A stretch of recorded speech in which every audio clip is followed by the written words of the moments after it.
pagi Bapak Ibu Jemaat yang dikasihi Tuhan Yesus Kristus. Saya akan bacakan pokok-pokok warta gereja Minggu 11 Juli 2021. 1. Ucapan selamat datang. Majelis Gereja GKJ Pamulang mengucapkan selamat bergabung dan beribadah kepada segenap warga gereja dan tamu yang mengikuti ibadah di kanal YouTube GKJ Pamulang. Kasih Kristus mempersatukan kita. 2. Berita duka cita. Telah dipanggil Bapa di surga, Ibu Ignatia Suyahmi, ibunda dari Ibu Woro Sistri, wilayah Serpong, pada hari Senin, tanggal 5 Juli 2021, pukul 20.45 WIB, di Semarang, dan telah dimakamkan pada hari Selasa, tanggal 6 Juli 2021, pukul 10.00 WIB di TPU Karanganyar, Tugu, Semarang. Segenap majelis dan warga gereja mengucapkan turut berduka cita dan berdoa kiranya keluarga yang ditinggalkan mendapat kekuatan iman dan penghiburan yang sejati dari Tuhan Yesus Kristus. 3. Sakramen Perjamuan Kudus. Majelis GKJ Pamulang akan melayankan Sakramen Perjamuan Kudus ketiga tahun 2021 pada kebaktian umum hari Minggu, tanggal 1 Agustus 2021, pukul 8.00 WIB. Jadwal persiapan Perjamuan Kudus dapat dilihat pada warta gereja minggu ini. Mohon perhatian dan partisipasi segenap warga gereja. 4. PA Wilayah Renijaya. Pemahaman Alkitab Wilayah Renijaya dan sekitarnya akan dilaksanakan pada hari Kamis, tanggal 15 Juli 2021, waktu pukul 19 WIB sampai selesai. DPO Pendeta Yosua Budiman Paramita Harahap MTH. Media Zoom meeting. Mohon kehadiran segenap warga gereja wilayah Renijaya dan sekitarnya. Warta gereja ini sebagai undangan. 5. Warga gereja ulang tahun. Majelis dan segenap warga gereja GKJ Pamulang mengucapkan selamat ulang tahun kepada saudara-saudara yang berulang tahun.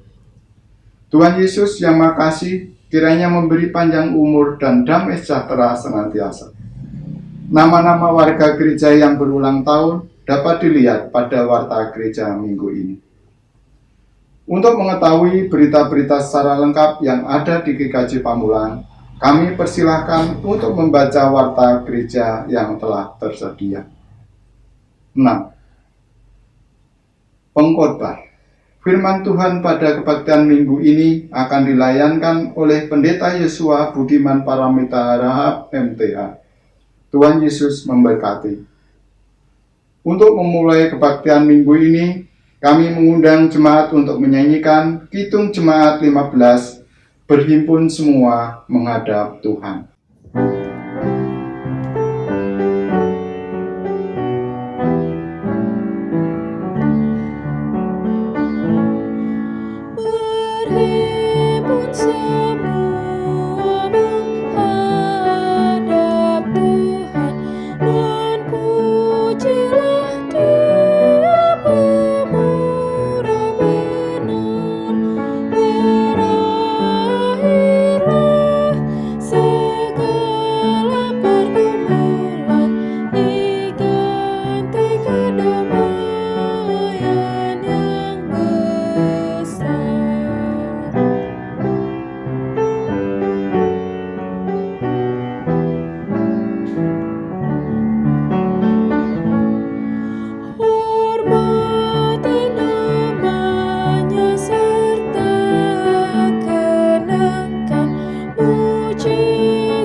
Dan jemaat terkasih, mari kita memulai ibadah kita dengan votum dan salam.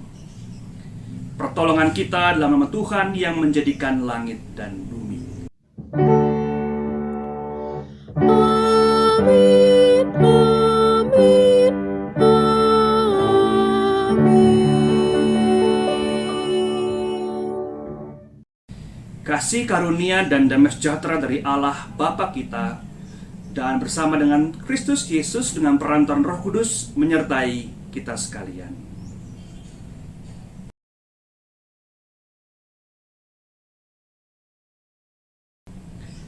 Pembacaan narasi kasih diambil dari 1 Korintus 13 ayat yang keempat dan seterusnya. Akan saya bacakan untuk kita semua. Kasih itu sabar, kasih itu murah hati. Ia tidak cemburu. Ia tidak membanggakan diri dan tidak sombong. Ia tidak melakukan yang tidak sopan dan tidak mencari keuntungan diri sendiri. Ia tidak pemarah dan tidak menyimpan kesalahan orang lain. Ia tidak bersuka cita karena ketidakadilan, tetapi karena kebenaran. Ia menutupi segala sesuatu, percaya segala sesuatu, mengharapkan segala sesuatu, sabar menanggung segala sesuatu. Kasih tidak berkesudahan. Bapak, Ibu, dan saudara-saudaraku semua, demikian pembacaan narasi kasih pada pagi hari ini, yang kiranya boleh mengingatkan kita betapa pentingnya di masa pandemi sekalipun kasih senantiasa menjadi bahasa utama kita dalam bersosialisasi maupun dalam kehidupan kebersamaan. Untuk itu, mari kita merefleksikan sejauh mana kasih sudah kita cerna dan kita wujud nyatakan dalam kehidupan kita masing-masing. Sembari kita menyanyikan pelengkap Kidung Jemaat 39, Jikalau Tuhan Tidak Menebusku. Jikalau Tuhan tidak menebusku dan Tuhan tidak mengampuniku, hidupku berbeban dan dosaku berat. Marilah ya Tuhan jamah diriku. Marilah ya Tuhan jamah diriku.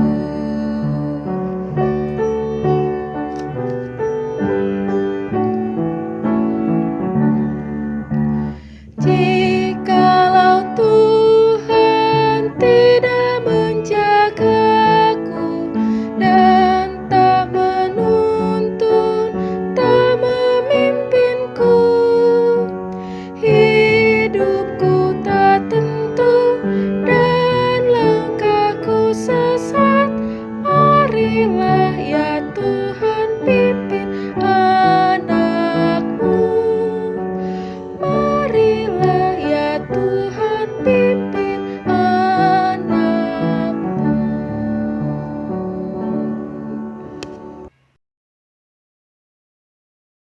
Berbahagialah setiap kita yang diampuni pelanggaran dan dosanya. Kini hiduplah seturut dengan kehendak Tuhan.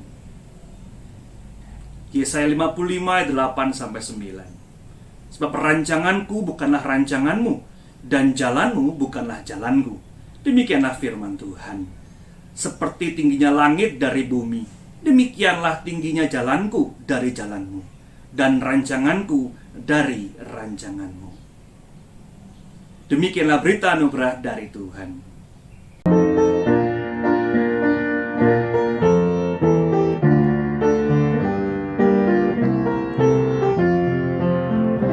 Ku heran juru selamatku, bagiku tersalib, tertumpah darah rajaku, bagiku yang keji. Pada kayu salib ku melihat terang, dan beban hidupku hilang lenyap. Mataku celik karena iman, dan aku bahagia tetap.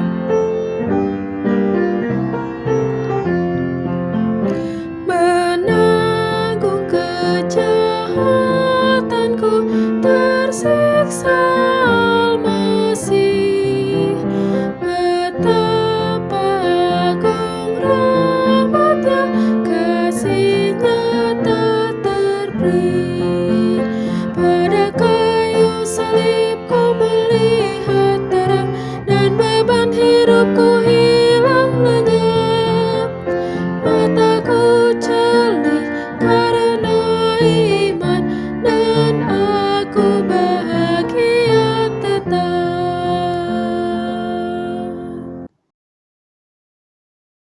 sebelum kita membaca merenungkan firman Tuhan, mari kita berdoa.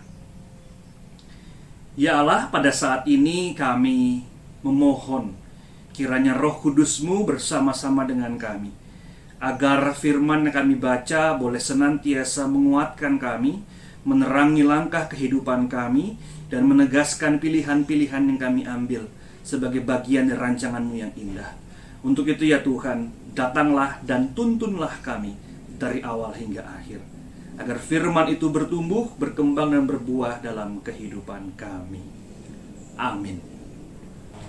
Bapak, Ibu, dan Saudara yang terkasih, pembaca Alkitab diambil dari kitab Efesus, surat Paulus kepada jemaat di Efesus, pasal yang pertama, ayat 3 sampai ayat yang ke-14.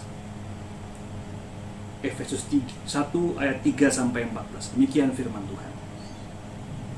Terpujilah Allah dan Bapa Tuhan kita Yesus Kristus, yang dalam Kristus telah mengaruniakan kepada kita segala berkat rohani di dalam surga. Dalam Dia Allah telah memilih kita sebelum dunia dijadikan, supaya kita kudus dan tak bercacat di hadapannya. Dalam kasih Ia telah menentukan kita dari semula oleh Yesus Kristus untuk menjadi anak-anaknya sesuai dengan kerelaan kehendak-Nya, supaya terpujilah kasih karunia-Nya yang mulia, yang dikaruniakannya kepada kita dalam Dia yang dikasihinya.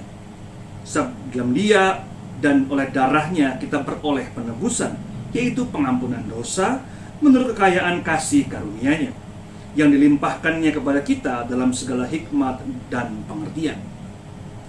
Sebab Ia telah menyatakan rahasia kehendak-Nya kepada kita sesuai dengan rencana kerelaannya, yaitu rencana kerelaan yang dari semula telah ditetapkannya dalam Kristus, sebagai persiapan kegenapan waktu untuk mempersatukan dalam Kristus sebagai kepala segala sesuatu, baik yang di surga maupun yang di bumi.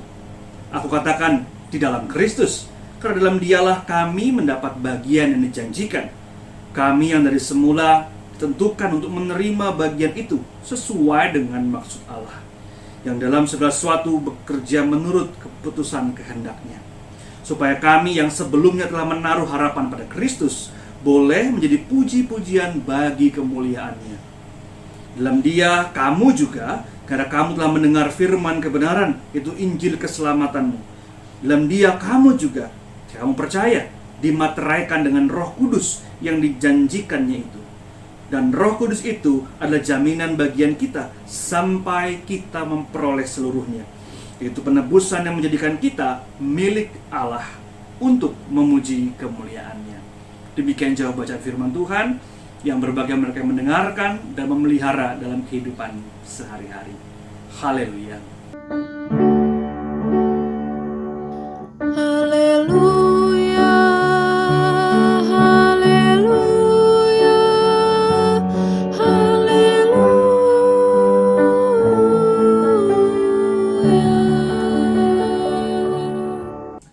Saudara-saudaraku yang kukasihi, pada hari ini saya mencoba membicarakan satu hal yang sulit dihindari, namun mau tidak mau harus kita hadapi dan kita bicarakan bahkan, yaitu soal menyongsong akhir.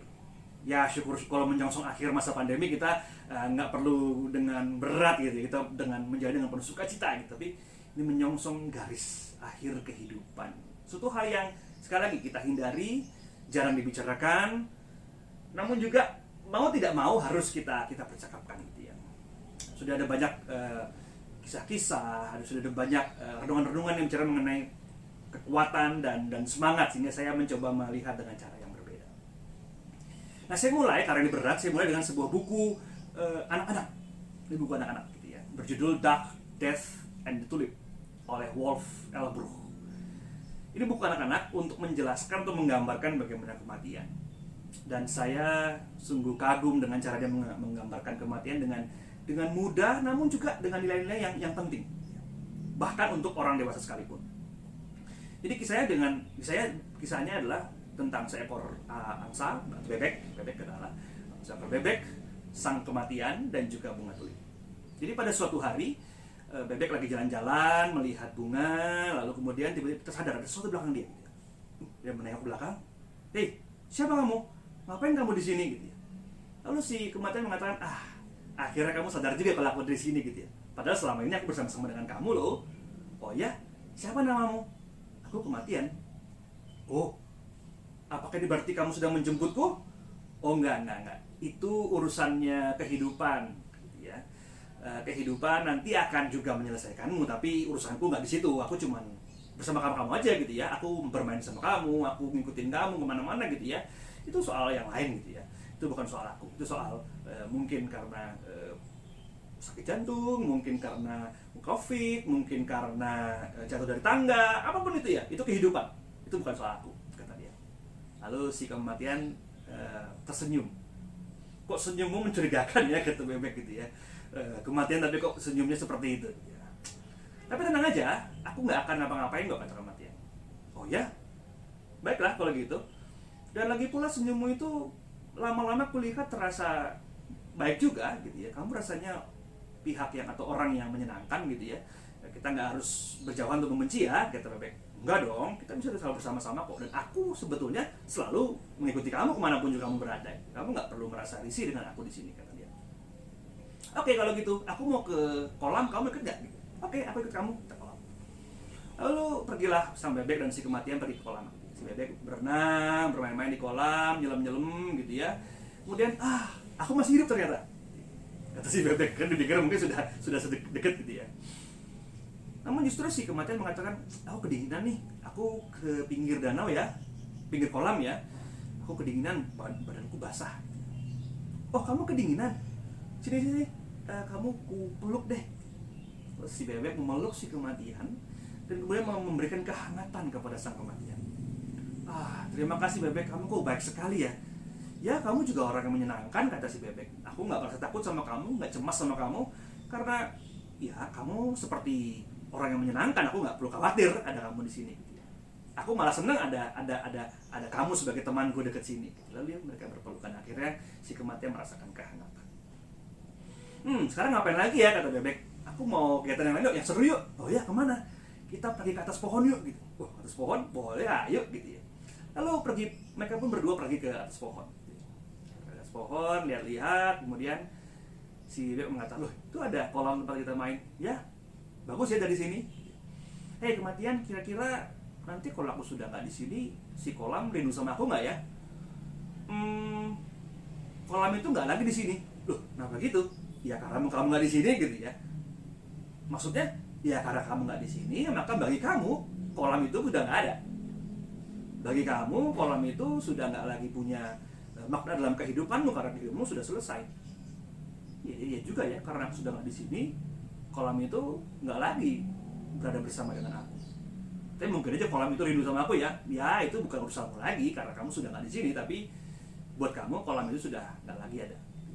Mungkin saja kolam itu rindu sama kamu. Gitu ya. Ya juga ya. Tapi ya sudahlah, kita mau ngomong itu lagi ya. Turun ya, ini kayaknya di atas pohon banyak pikiran-pikiran negatif gitu ya. Turun aja gitu ya. Turun. Kemudian mereka berdua lagi jalan, bersama-sama, ngobrol. Nggak lama kemudian sampai mengatakan, kok aku kedinginan ya. Sekujur tubuhku merasa kedinginan sekali. Dan betul, gak lama kemudian si Bebek terjatuh dan kehilangan nyawanya. Begitu saja. Si kematian memeriksanya, betul sudah meninggal. Kemudian si kematian menggendong sang Bebek itu sembari ada bunga tulip di mulutnya. Dia menggendongnya membawa ke sebuah sungai. Dia menaruh sang Bebek dengan lembut di sungai dan membawanya pergi. Sungai itu membawanya pergi jauh. Dia melihat Bebek itu berlalu dari pandangannya. Dan kalau kita lihat di gambar ini, si Bebek itu si kematian menaruh bunga tulip di atas dada si Bebek. Dan akhirnya selesai. Nah, Bapak Ibu terkasih, bunga tulip dipakai sebagai sebuah simbol bagaimana konon katanya dalam musim semi, bunga tulip adalah bunga yang pertama kali bermekaran. Sehingga itu menandakan di balik kematian selalu ada sebuah kehidupan yang baru, ada sebuah harapan yang baru. Namun di samping itu, buku ini sangat cerdas menurut saya, menunjukkan bagaimana sang Bebek atau kita sebagai manusia perlu menyahabati kematian. Bukan dalam arti bahwa kita rindu dengan kematian, bukan, sama sekali enggak. Namun kematian bukan sesuatu yang ditakutkan atau dihindari. Dia selalu ada di situ, dia selalu bersama-sama dengan kita, dan bukan hal yang perlu kita jauhi. Sebaliknya, sang bebek justru melihat kematian, kemudian dia mampu memberi nilai bagi kehidupannya. Seperti dalam percakapan dengan kolam, gitu ya. Seperti ketika mereka sedang menghabiskan waktu bersama-sama, gitu ya, bermain bersama-sama. Gitu ya. Tentu buku ini hanya satu sisi, yaitu sisi bagi mereka yang meninggal. Artinya, bagi mereka yang meninggal, mungkin buku ini mengajarkan bahwa tidak perlu takut dengan namanya kematian. Dia nggak ngapa-ngapain kok, kehidupan yang ngapa-ngapain kita, gitu ya. Namun di sisi yang lain, saya teringat dengan di awal-awal saya mulai di GKJ Pamulang tahun 2012 kira-kira. Saya memberanikan diri membuat semacam bahan PA untuk para Diuswo. Judulnya adalah Berdamai dengan Kematian. Saya awalnya agak nekat, gitu ya, karena ini satu hal yang tidak mudah dibicarakan, gitu ya. Tapi ternyata saya terkejut banyak dari Diuswo yang sudah sangat siap dengan menyambut kematian. Dengan mengatakan, ya kalau memang sudah itu jalan Tuhan, sudah itu yang ditentukan Tuhan, sudah itu waktu Tuhan, apalagi yang perlu saya lakukan, apa yang perlu saya takutkan. Ya sudah, saya dipanggil dengan tenang. Dan betul juga bagi kita yang mungkin akan meninggal atau sudah sampai di garis akhir, kita mencoba melepaskan semuanya, kita mencoba berdamai dengan situasi yang sedang dialami, kemudian kita pergi dengan tenang. Yang nggak tenang adalah mereka yang ditinggalkan. Dan inilah bagaimana seorang seniman bernama Albert Gheorghi dengan sangat baik menggambarkan bagaimana rasanya menghadapi kematian, terutama orang-orang yang di sekitarnya. Bagaimana kita menghadapi kematian orang yang kita cintai. Patung ini ada di Jenewa, di Swiss, berjudul Melancholia oleh Albert Gheorghi. Ketika melihatnya saya termenung, saya merinding, gitu ya. Betapa dia menangkap esensi dari kehilangan itu.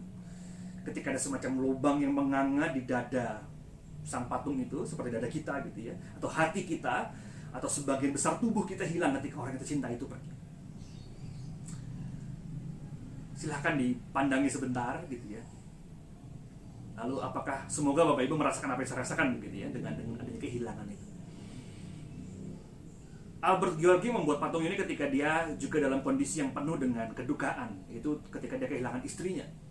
Dia jatuh dalam kedukaan dan masa-masa kesedihan yang begitu mendalam sehingga dia merasakan betapa ya hilang, gitu, hilang.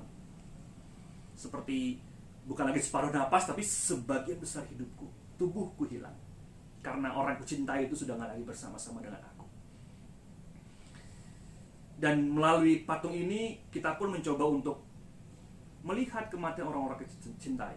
Betul ada yang hilang.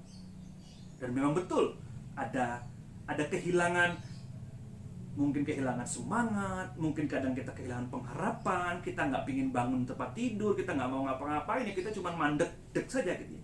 Karena begitu lemahnya, dengan merunduk, gitu, menunduk, dia menatap kekosongan tubuhnya dan dirinya. Nah, Bapak Ibu terkasih, saudaraku semua, saya mengangkat ini secara sengaja karena di tengah-tengah pandemi yang sedang meningkat saat ini, jumlah kematian semakin tinggi. Dan saya mencoba untuk tidak membuat kematian sebagai sebuah angka belaka. Artinya angka itu punya nama. Angka itu sahabat kita. Angka itu saudara kita. Sehingga berapapun yang meninggal, kita merasakan kehilangan yang sama. Kenapa? Karena nggak jarang semakin besar angkanya, semakin hilang pula rasa keterikatan kita, bahkan kedukaan kita. Satu pun sudah terlalu banyak, apalagi sekarang begitu banyak. Namun saya nggak mau, saya juga tidak bermaksud untuk mengajak kita lebih dalam lagi, merasa melo dan sebagainya. Namun saya mengajak kita mempercakapkan ini dari sisi iman Kristen. Jadi dari sisi pertama, sisi bebek, sisi personalnya. Sisi kedua dari sisi orang-orang sekitarnya, menghadapi kematian. Dan kini yang ketiga, saya mencoba untuk melihat dari sisi Alkitab, bagaimana kita orang beriman mencoba menafsirkan dan making sense of death and life, menerjemahkan semua bagaimana caranya. Dan bacaan kita pada saat ini mencoba mengajak kita melihat itu. Bapak Ibu dan jemaat yang terkasih, salah satu tema yang muncul dari bacaan kita yaitu predestinasi. Itu ketika bagaimana ini sebuah konsep teologi atau doktrin teologi bicara mengenai pemilihan. Allah memilih orang-orang tertentu untuk menjadi orang-orang dikasihinya, dan kemudian Allah sudah menentukan jalan hidup kita. Jadi predestinasi. Jadi sebelum destinasi, sebelum sampai sudah ditentukan begitu kira-kira ya. Kalau saya boleh gampangnya gitu. Dan itu bicara mengenai pemilihan tadi ya. Ada yang dipilih, ada yang dipilih. Dan gak jarang konsep ini kemudian berkembang dengan tidak sehat ketika orang mengatakan kalau saya dipilih, yang lain gak dipilih. Jadi konsep yang harusnya bicara mengenai Allah dan manusia kemudian dikembangkan jadi konsep manusia dengan manusia. Dan ini keliru dan amat keliru. Kenapa? Karena predestinasi pertama-tama itu persoalan tempat dan harga manusia di hadapan Allah. Ketika kita dipilih, itu berarti kita dipilih dan diasuh oleh Allah untuk menjadi umat kepunyaannya. Jadi ketika Allah memilih kita, itu bukan bicara mengenai kamu lebih hebat dibanding yang lain, bukan itu, karena bicara mengenai hubungan Allah dan manusia. Aku memilihmu, aku mengasuhmu, aku mendekapmu, menjadikanmu bagian dari diriku. Sama seperti kita kalau memilih mungkin makanan, mungkin sayur-sayuran, mungkin mobil, apapun yang benda yang kita pilih. Bukan berarti yang lain lebih buruk, bukan. Tapi aku memilihnya dan menjadikannya milik kepunyaanku saja. Itu artinya kita diasuh, dibesarkan, dipelihara oleh Allah. Sehingga dampak imannya bukan lagi iman yang triumfalistik atau iman yang penuh dengan kemenangan gitu ya. Oh, aku umat pemenang, kamu umat kalah gitu ya. Aku kepala, kamu ekor, walaupun sebetulnya kepala sama ekor nggak mungkin gitu ya. Aku mendapatkan yang terbaik, kamu mendapatkan yang kemudian. Nggak begitu sebetulnya dampaknya. Itu dampak nggak sehat gitu ya. Tapi seharusnya kita mengatakan ketika aku dipilih, aku tahu hargaku begitu berharga. Aku tahu tempatku di mata Tuhan itu sungguh dan teramat berharga. Ia memelukku, ia mengasuhku, membesarkanku, memeliharaku seperti kepunyaan yang paling berharga. Dan kepunyaan berharga itu pasti selalu punya tujuan kenapa kita dipilih. Dan itulah bacaan kita pada hari ini dari Petrus. Dikatakan apa? Sebab di dalam dia, dalam kitab Efesus, dalam dia Allah telah memilih kita sebelum dunia dijadikan, supaya kita kudus dan tak bercacat di hadapan. Kata supaya gitu ya. Jadi mohon maaf Paulus gitu ya. Jadi Paulus menekankan bahwa pemilihan kita itu ada tujuannya loh. Jadi kata penghubungnya adalah supaya aku pilih, kamu dipilih oleh Tuhan supaya. Jadi bukan berarti aku dipilih kemudian aku menjadi lebih besar daripada nggak gitu ya. Tapi supaya berarti ada pekerjaan yang harus terjadi supaya kita kudus, tak bercacat di hadapannya. Artinya bahwa supaya hidup kita mereplika, mencerminkan Sang Kristus itu sendiri. Kita dipilih supaya kita menjadi cerminan dari kehidupan yang benar. Sehingga pekerjaan kita, keseharian kita, kata-kata kita mencerminkan itu. Ayat 5 dan 6 juga mengatakan hal yang sama. Dalam kasih, ia telah menentukan kita dari semula oleh Yesus Kristus untuk menjadi anak-anaknya, sesuai dengan kerelaan kehendaknya. Supaya lagi nih, terpujilah kasih karunia mulia yang dikaruniakannya kepada kita di dalam dia yang dikasihinya. Jadi kalau ayat 5 dan 6 mengatakan bahwa kita ditentukan sejak semula menjadi anak-anaknya sudah dengan kehendaknya, supaya sang pemilih itu, yang memilih kita itu, namanya semakin dimuliakan di dunia ini. Dan kita kerjakan di dalam dia itu berarti Kristus Yesus gitu ya, dalam dia yang dikasihi oleh Tuhan. Nah, jikalau ini pembacaan kita terhadap doktrin predestinasi, yaitu bukan soal aku lebih hebat dibanding yang lain, namun soal Allah yang memilih dan mengasuh kita, maka kemudian kita tersadar bahwa hidupku ini selalu harus punya makna.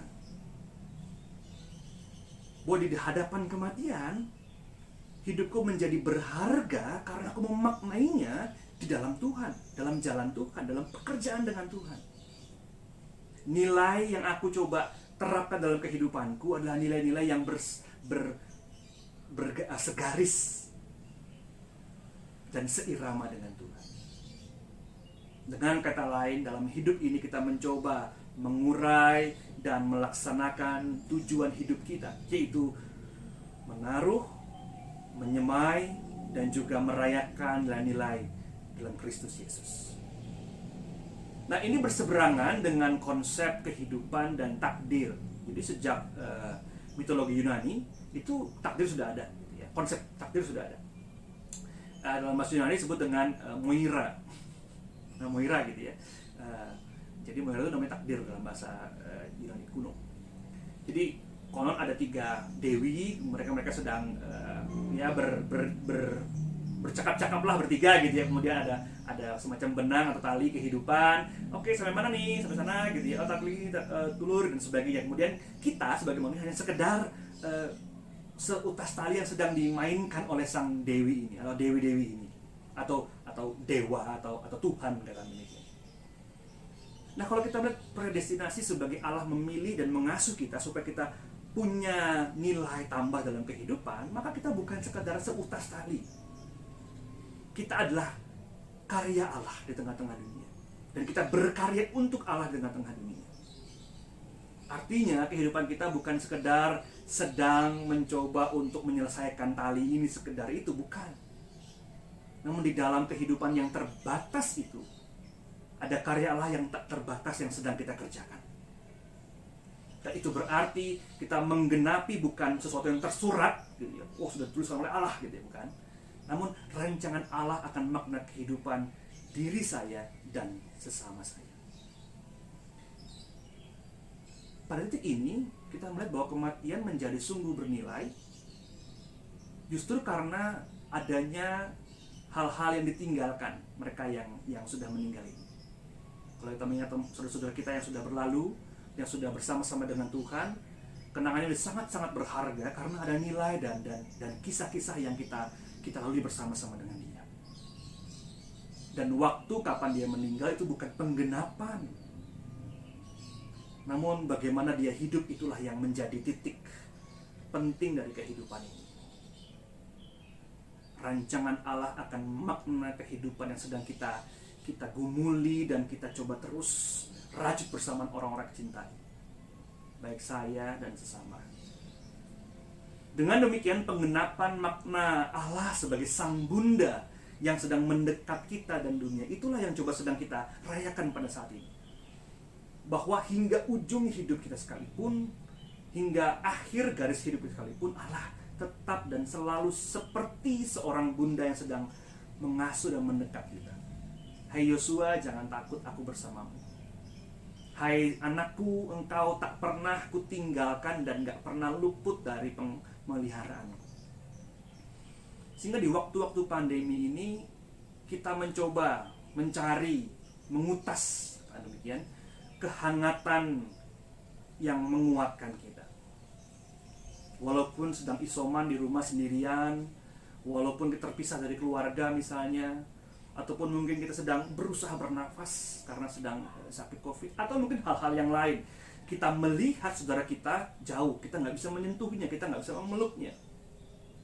Di sini kita ditantang untuk menggenapi makna kehidupan itu.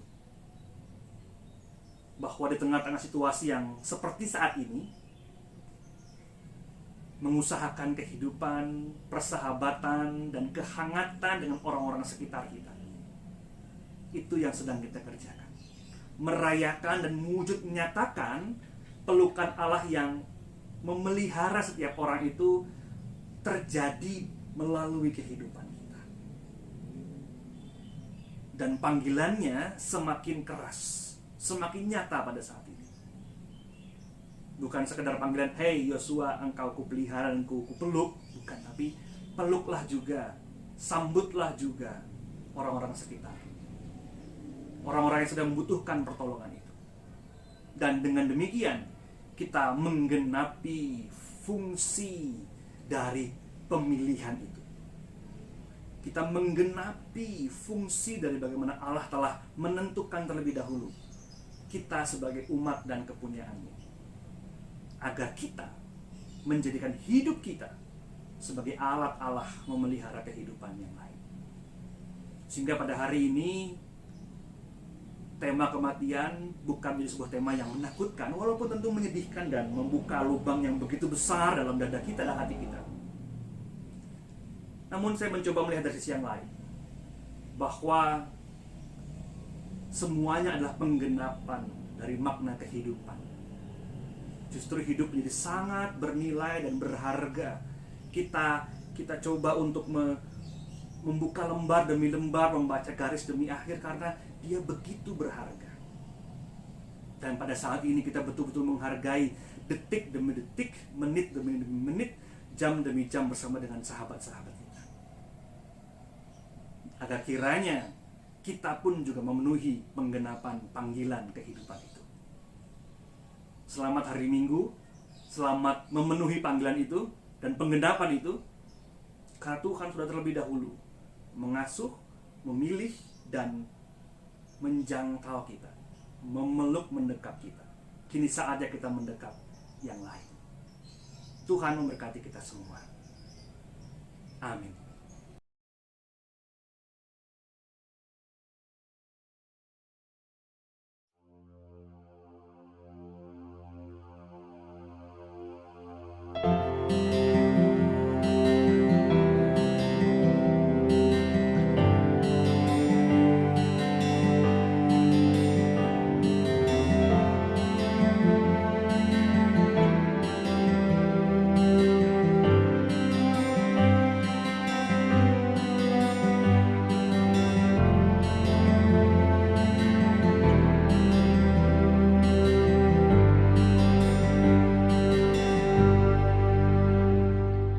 Kau hiasi kehidupanku dengan kemurahan-Mu.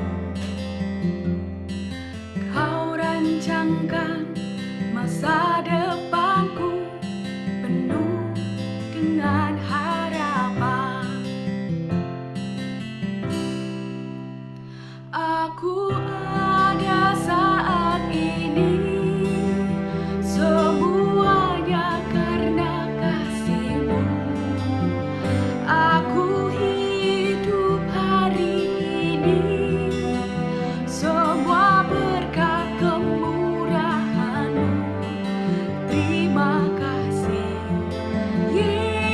Yesus, Engkau sangat baik, teramat baik bagiku.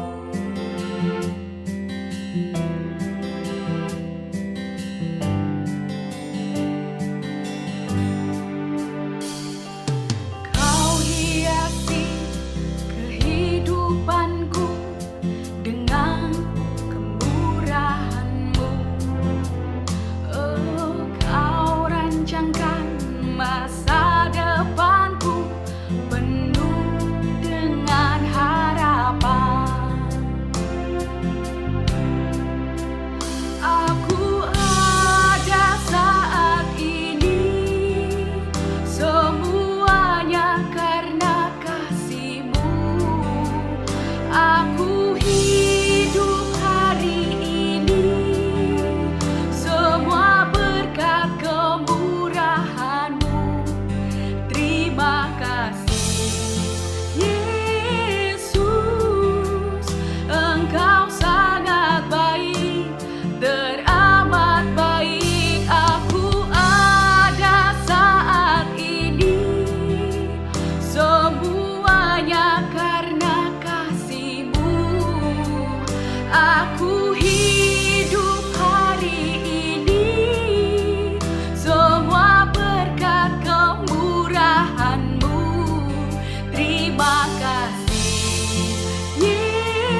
sangat baik, teramat baik bagiku. Aku ada saat ini, semuanya karena kasih-Mu. Aku hidup hari ini, semua berkat kemurahan-Mu. Terima kasih, Yesus, Engkau sangat baik, teramat baik bagiku. Yesus, Engkau sangat baik, teramat baik bagiku.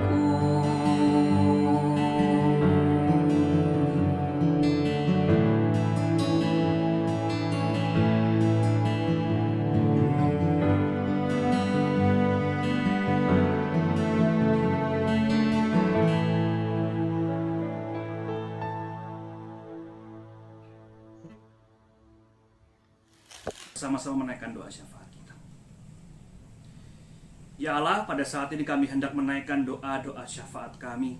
Kami teringat kepada orang tua kami, Ibu Suwarni Sabari, Pak Patmo Suparjo, Pak Wagimin Hadiwiono, Ibu Marsia Suparni, Pak Mandor Saup, Ibu Salmi, Ibu Sri Astuti, Ibu Kusnadi, Ibu Luki Kaluhuran, Pak Bistok Storus, Pak Wahyudi Sumitro, Bapak Edi Pikauli, dan setiap orang tua yang kami ingat satu persatu ya Tuhan.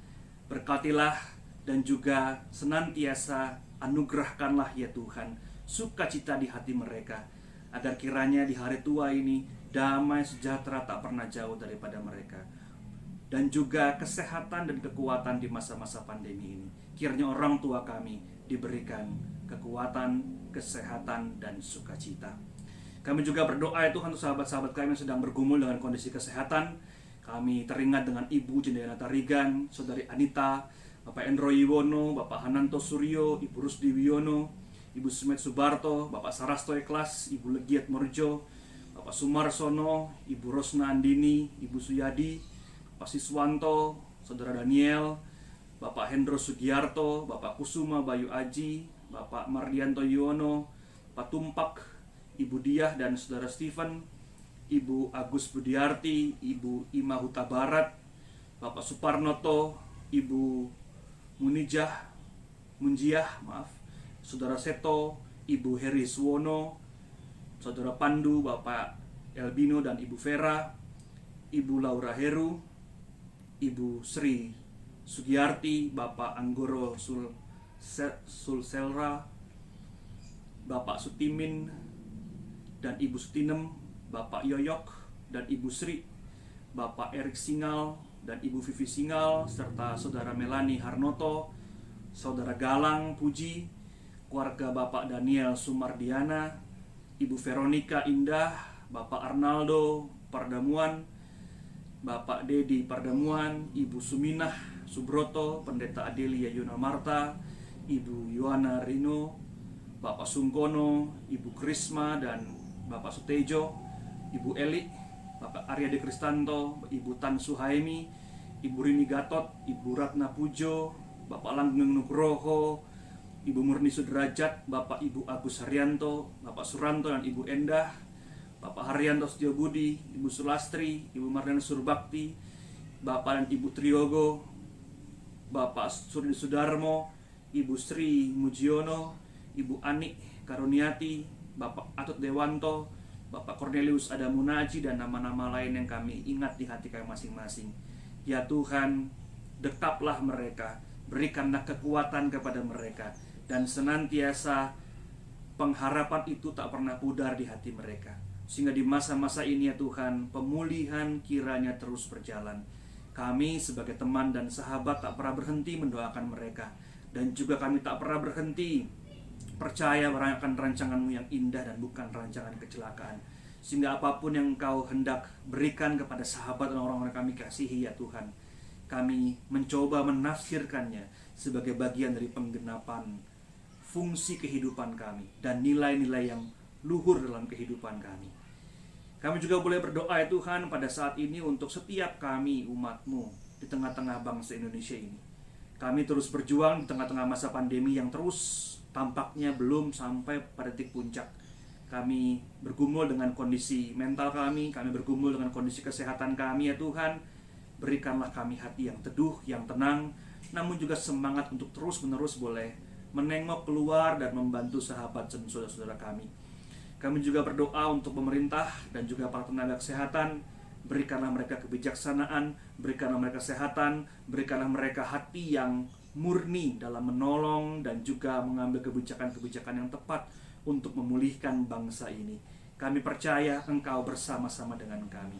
Kami percaya Engkau sedang bergumul bersama dengan kami untuk menjaga kami, mengasuh kami melewati masa-masa pandemi ini. Kami juga berdoa Tuhan, setiap gereja-gereja di dunia ini, setiap umat di dunia ini ya Tuhan, tidak ada satupun yang bebas dari pergumulan pandemi ini. Dan kiranya kebersamaan ini mengingatkan kami betapa dunia ini perlu kami pelihara dan kami jaga bersama-sama. Dan kiranya dalam semangat kebersamaan itu, kami boleh semakin hari semakin yakin bahwa Tuhan adalah Tuhan yang mengasuh dunia ini, yang memeluk dunia ini, yang sedang bekerja keras bersama dengan kami di tengah-tengah dunia ini. Dan dengan keyakinan semacam itu ya Tuhan, kami terus berjalan. Dan terakhir ya Tuhan, berdoa untuk pekerjaan kami, untuk usaha kami, untuk kantor kami, untuk keluarga kami, untuk anak-anak kami ya Tuhan. Untuk satu persatu, rumah demi rumah, keluarga demi keluarga, insan demi insan. Kami semua berdoa dan berusaha agar kiranya pandemi tidak menghentikan langkah kehidupan kami. Namun sebaliknya Tuhan, kami berusaha mencari hal-hal yang kreatif, mencari celah-celah kehidupan yang boleh kami coba maksimalkan fungsi dan nilai kehidupan kami, agar melaluinya Tuhan, karya Kristus menjadi nyata. Jadikanlah kami pekerja yang giat, yang tekun, yang jujur di tengah-tengah masa pandemi ini. Jadikanlah kami pasangan, suami atau istri yang penuh dengan cinta kasih dan pengampunan. Jadikanlah kami orang tua yang dipenuhi dengan kehangatan bagi anak-anak kami. Jadikanlah kami anak-anak yang dipenuhi dengan rasa cinta dan hormat kepada orang tua kami. Dan jadikanlah kami manusia yang bermanfaat dan berfungsi di tengah-tengah pandemi ini ya Tuhan. Inilah doa syafaat kami pada hari ini. Dan kiranya Engkau senantiasa boleh memberkati kehidupan kami dan memberikan kepada kami kekuatan. Dan kami hendak menutup doa kami dengan doa Bapa kami. Bapa kami yang di surga, dikuduskanlah namamu, datanglah kerajaan-Mu, jadilah kehendak-Mu di bumi seperti di surga. Berikanlah kami pada hari ini makan kami secukupnya, dan ampunilah kami akan kesalahan kami, seperti kami juga mengampuni orang bersalah kepada kami. Dan janganlah hamba kami ke dalam pencobaan, tapi lepaskanlah kami daripada yang jahat. Karena Engkau punya kerajaan dan kuasa dan kemuliaan sampai selama-lamanya. Amin.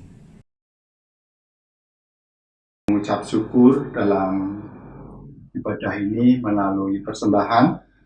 Dasar persembahan diambil dari Roma 11 ayat 36. Sebab segala sesuatu adalah dari Dia, dan oleh Dia, dan kepada Dia. Bagi Dialah kemuliaan sampai selama-lamanya, sebab segala sesuatu adalah dari Dia, dan oleh Dia, dan kepada Dia. Untuk mengiringi persembahan, marilah kita menyanyikan PKJ 147, Di Sini Aku Bawa.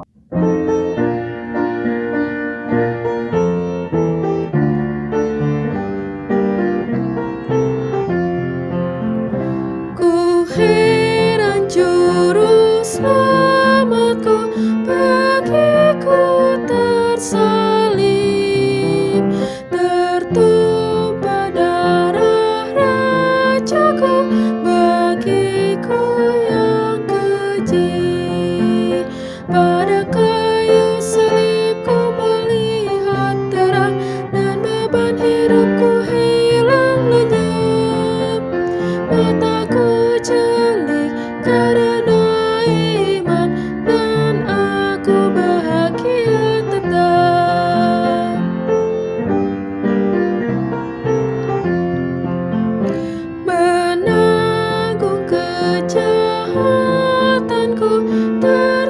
siksa Al-Masih, betapa agung rahmat-Nya, kasih-Nya tak terperi. Pada kayu salib Ku melihat darah, dan beban hidupku hilang lenyap. Mataku celih karena iman, dan aku bahagia tetap.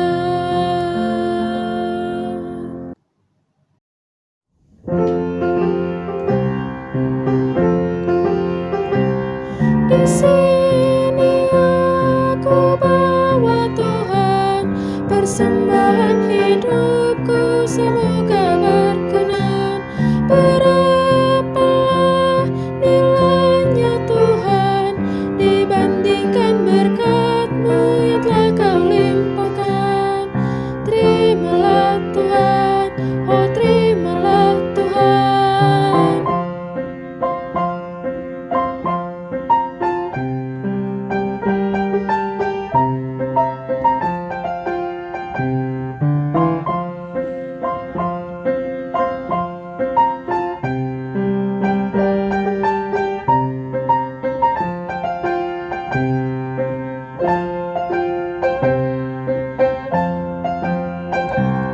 Ku ingat firman-Mu ya Tuhan, yang mengajarkan kami mengingat yang kecil.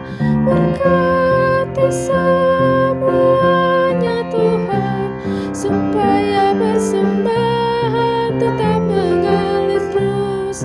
Terimalah Tuhan, oh terimalah Tuhan. Mari kita berdoa. Tuhan Allah Bapa kami yang di surga, yang kami sembah di dalam nama Tuhan kami Yesus Kristus. Ya Tuhan, terima kasih Tuhan, Engkau telah beri kesempatan untuk setiap kami Tuhan, untuk mengikuti ibadah di minggu pagi ini Tuhan. Terima kasih Tuhan atas firman-Mu Tuhan, kiranya firman-Mu berguna bagi kehidupan kami, menjadi seluruh langkah kami Tuhan. Ya Tuhan, di tengah-tengah ibadah ini Tuhan, kami membawa sedikit persembahan Tuhan yang asalnya daripada-Mu Tuhan. Kiranya persembahan ini Kau sucikan Tuhan, sehingga persembahan ini berguna bagi pelebaran kerajaan-Mu Tuhan. Ya Tuhan, kami juga berdoa Tuhan untuk saudara-saudara kami yang mengelola persembahan ini Tuhan. Kiranya Engkau beri roh kebijaksanaan, sehingga yang dilakukan hanya seturut dengan kehendak-Mu ya Tuhan. Ya Tuhan, doa yang diterima Tuhan kami naikkan hanya di dalam Tuhan Yesus. Amin.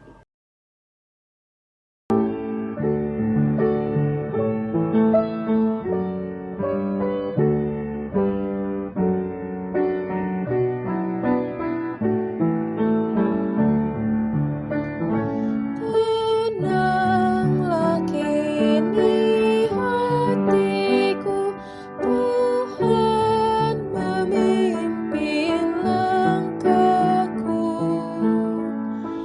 Di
Saudaraku yang terkasih, arahkanlah hatimu kepada Allah. Jadilah saksi Kristus. Terpujilah Allah. Kini terimalah berkat Tuhan. Semoga Allah sumber pengharapan memenuhi kamu dengan segala sukacita dan damai sejahtera dalam iman kamu, supayalah kekuatan Roh Kudus kamu berlimpah-limpah dalam pengharapan dari sekarang sampai selama-lamanya. Amin.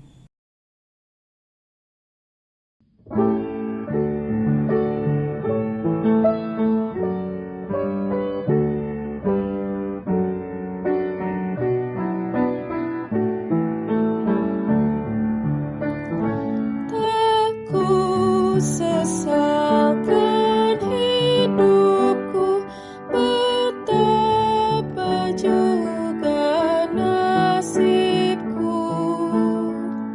sebab Engkau tetap dekat, tanganmu ku pegang erat.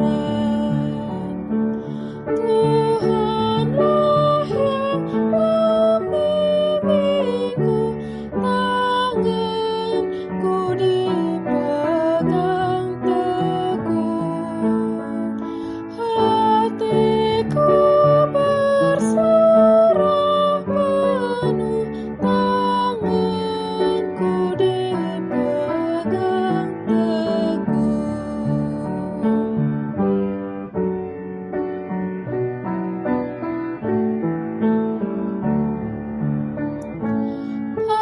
Apabila tamat tugasku, Kau berikan kemenanganmu.